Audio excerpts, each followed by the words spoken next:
खुलुमबाय Bodoland एंखं television studio आं हायना सिगयारि दिनै फुंबिलिनि गाहाय रादाबफोराव दङ। फरेस्ट ओनसोलाव हा-हुनि जेंनाया थाबैनो सुस्रांजागोन बुंदों रनजित बसुमतारी। बाक्सायाव सारअन्थाइ गावना सासे आइजोनि जिउ खहा। अदालगुरियाव गंसे गलानिफ्राय प्लास्टिकनि माइरं मोननायनि अजद। आलपा उदाङाव हाबफैनाय सानै केडारा हमजादों। जायफोर फोरोंगिरिया नंखाय फोरमानलाइजों एपइन्टमेन्ट लादों बिसोरखौ रेहाय होनाय जानाय नङा बुंदों गिबि मन्थ्रि। दानिया फैदो आबुं रादाबाव।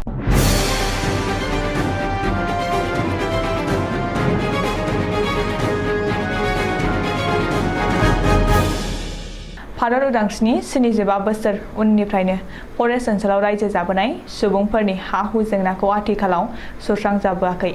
बेफोर थासारिखौ नोजोर लाखिनानै बिटिसि सोरखारा थाबैनो सुस्रांनानै होनो थियारि जाबाय आरो गुसुं समनि गेजेरावनो सुस्रांजासिगोन होननानै खौरांगिरिनि सिगाङाव फोरमायथिदों मावफुं सोद्रोमा रनजित बसुमतारिया।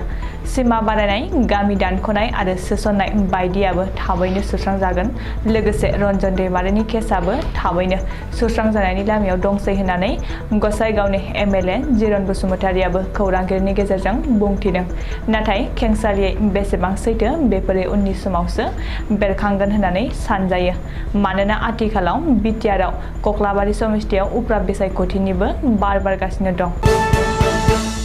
मोनसे दुखुनांथाव जाथाय, सारअन्थाइ गावजाना सासे आइजोनि जिउ खहा।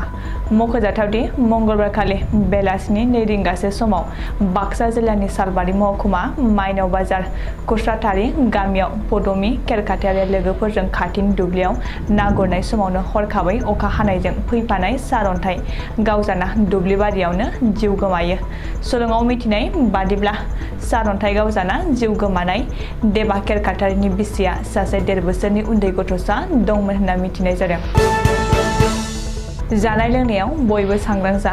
आथिखालनि जौगानाय मुगायाव सुबुंफोरनि जाग्रा आदारफोरखौ प्लास्टिकजों बानायनाय फाननाय नुनो मोनसै। मख'जाथावदि अदालगुरियाव समबारखालि मोनाबिलि समाव रमला बर' मुंनि सासे आइजोआ जानो थाखाय न' खाथिनि अर्जुन सेट्रीनि गलायाव 5 केजि माइरं बायनानै लायदोंमोन। नाथाय जानो थाखाय गलानिफ्राय बायना लाबोनाय माइरंआ गासैबो प्लास्टिकनि होनना सिनायथिनाय जादों। सल'आव रमला बर' बुंथिनाय बादिब्ला हरनि समाव माइरंखौ संना जानायनि उनाव गावनि फिसाजोआ उदै सानायनि अजद दैखांदों। बेनि अनगायैबो मंगलबारखालि फुंबिलि समाव संनो लानाय माइरंखौ सुनायावबो दैयाव माइरंआ गोजावना बुगारदों आरो आथा जाजोबदों होननानै बुंथिदों।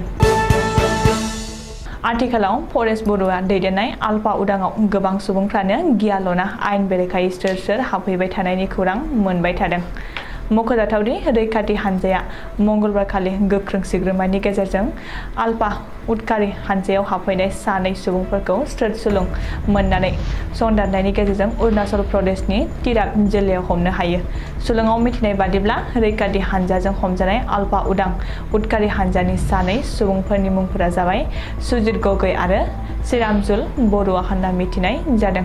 दायो दायनिगिरि सानैखौबो जोबथेसालियाव दैथायहरबाय होनना मिथिनाय जादों। आसामनि गिबि मन्थ्रि डक्टर हेमन्त बिश्व शर्माया खौरांगिरि मेल खुंनानै बुंदों दि जायफोर फोरोंगिरिया नंखाय फोरमानलाइजों एपइन्टमेन्ट लादोंमोन आरो बिसोरनि केसआ आथिखालाव बिजिरसालिनि बेंखनाव दंथ'यो बिसोरनि सायाव सोरखारा गोख्रों राहा लाबावगोन। जाय मावख'गिरिया बिसोरनो एपइन्टमेन्ट होदोंमोन बै मावख'गिरियाबो बारग'नाय नङा। मानोना लाग्राया जेसेबां दायनिगिरि एसेबां होग्रायाबो दायनिगिरि जागोन होननानै गिबि मन्थ्रिया फोरोंगिरिफोरनि सिगाङाव बुंथिदों। दिनै फुंबिलिनि रादाबा एसेनोसै। गोजोन्थों।